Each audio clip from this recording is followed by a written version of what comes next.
Muli na namang nagbigay ang ilang mga co-host ni Kim Chiu sa noontime show na It's Showtime ng mga clue patungkol sa kasalukuyang estado ng puso ni Kim. Laman na naman ang asara ng kapamilya actress host sa kamakailang episode ng It's Showtime. Tila nadulas si Ogie Alcacid nang masabi nitong masaya ang puso ngayon ni Kim Chiu. Hindi pa rin ito natatapos ang pagbibiro ni Ogie kay Kim.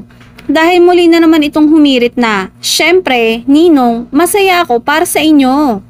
Marami naman ang naghinala na may kinalaman umano kay Paolo Avellino ang pagbibirong ito ng co-host ni Kim sa It's Showtime. Marami rin kasi ang umaasa na nagkakamabutihan na sa totoong buhay sina Paolo Avellino at Kim Chiu. At dahil sa sinabing ito ni Ogie, ay muling nabuhayan ang mga Kim Pao fans na kinumpirma na ang relasyon ng kanilang idolo. Tila gets naman ng mga fans kung anong sinasabi ni Ogie. Gayunpaman, may mga fans na naman ng aktres na nagsasabi na hindi naman umano sila nagmamadali na umamin sila. Sana ay enjoyin muna nila ang isa't isa. Pero kung sakaling handa na umano, ay mas lalong magdidiwang ang mga Kim Pao fans.